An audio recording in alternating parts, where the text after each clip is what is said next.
Tani Lovers, Anda kembali menyaksikan program Kabar Sepekan Menteri Pertanian. Dalam Kabar Sepekan Menteri Pertanian kali ini akan kami sampaikan sejumlah kegiatan penting Menteri Pertanian Syahrul Yassin Limpo mulai dari tanggal 5 Februari hingga 7 Februari 2022. Bersama saya Vika Novianti, inilah catatan penting Kabar Sepekan Menteri Pertanian selengkapnya.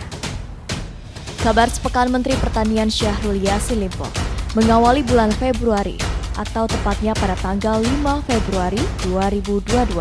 Menteri Pertanian Syahrul Yassin Limpo meninjau hamparan lahan integrated farming seluas 400 hektar, peternakan ayam dan petelur, serta pabrik pakan di Desa Mario, Kecamatan Kulo, Kabupaten Sidrap, Sulawesi Selatan.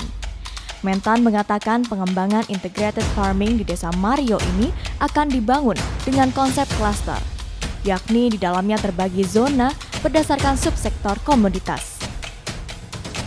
Berlanjut ke agenda penting Kabar Sepekan Menteri Pertanian lainnya, yakni pada tanggal 6 Februari 2022, Menteri Pertanian Syahrul Yassin Limpo melanjutkan kegiatan pentingnya sebagai berikut. Menteri Pertanian Syahrul Yassin Limpo melakukan kunjungan kerja guna mencanangkan pengembangan budidaya padi IP 400 atau penanaman padi 4 kali setahun di Desa Bialo, Kecamatan Gantarang, Bulukumba, Sulawesi Selatan.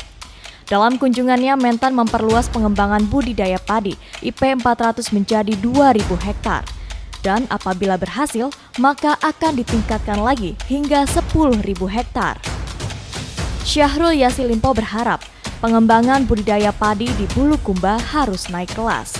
Karena itu, kualitas penggilingan padi atau RMU harus memiliki kapasitas dan kualitas yang baik. Tidak hanya padi, Mentan SYL pun mendorong kemajuan pertanian Bulukumba, yakni budidaya komoditas strategis dan keunggulan lainnya seperti kelapa, kopi, jagung, dan sapi. Mekanisasi pertanian pun didorong termasuk fasilitas dana kredit usaha rakyat yang lebih besar.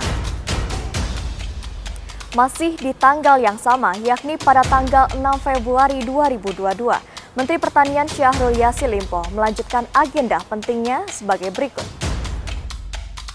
Menteri Pertanian Syahrul Yassin Limpo melakukan kejar tanam dan meninjau lokasi peningkatan pertanaman jagung pada lahan existing maupun pada lahan perluasan areal tanam baru atau PATB.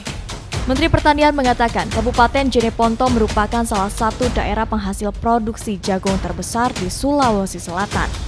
Mentan juga menambahkan intervensi yang dilakukan Kementan diharapkan dapat meningkatkan pertanaman jagung di Jeneponto dan mampu meningkatkan produksi secara maksimal. Kedepan pertanian Jeneponto dapat dikembangkan dengan sistem pertanian terintegrasi yang mengelola potensi pertanian dari hulu ke hilir.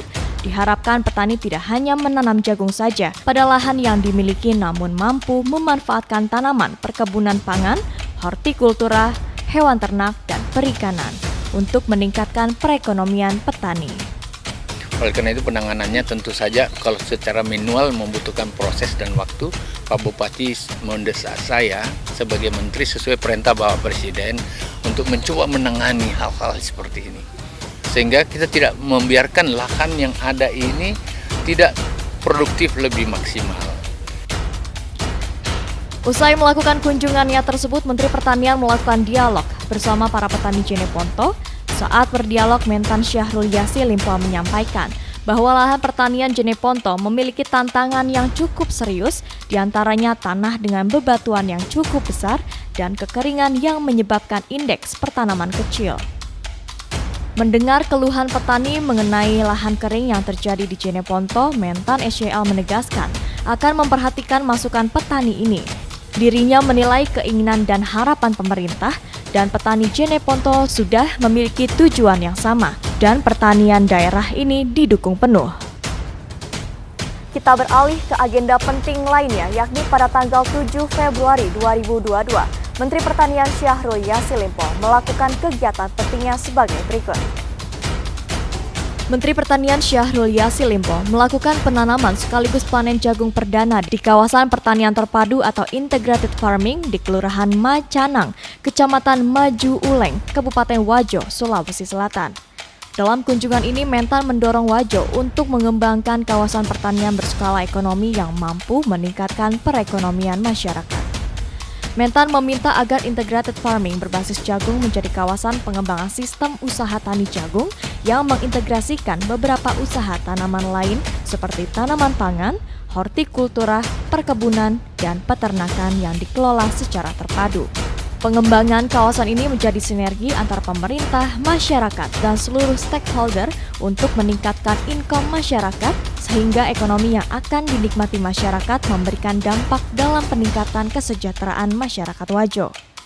Dalam kunjungan tersebut, Menteri Pertanian turut menyerahkan sejumlah bantuan berupa bantuan alat mesin pertanian prapanen dan pasca panen, yakni bantuan bibit, cabai, dan bibit jahe kepada petani dan kelompok tani. Konsepsikan ini segera, waktu konsepsinya hanya Februari, implementasi program semua Maret. Saya sudah mau lihat ini semua, ini kau gusur dulu baik-baik semua di sini. Yang jelek-jelek ini ganti misalkan saja. Kemudian di mana itu kawasan yang horti, di mana kawasan pasang lagi semua jerukmu di sini, pasang juga kelapa di sini. Saya catat baik-baik itu. Pasang pisang juga gini kan gitu. Jangan tunggu cuman jagung lah. Sambil jagung kita tunggu, pisang 7 bulan lagi. Kalau 1 hektar itu pisang bisa 1.000, dipotong 1.000, tumbuh 3.000. Kenapa? 1 pisang anaknya 3. Potong lagi 7 bulan kemudian, naik lagi 3.000, jadi 9.000.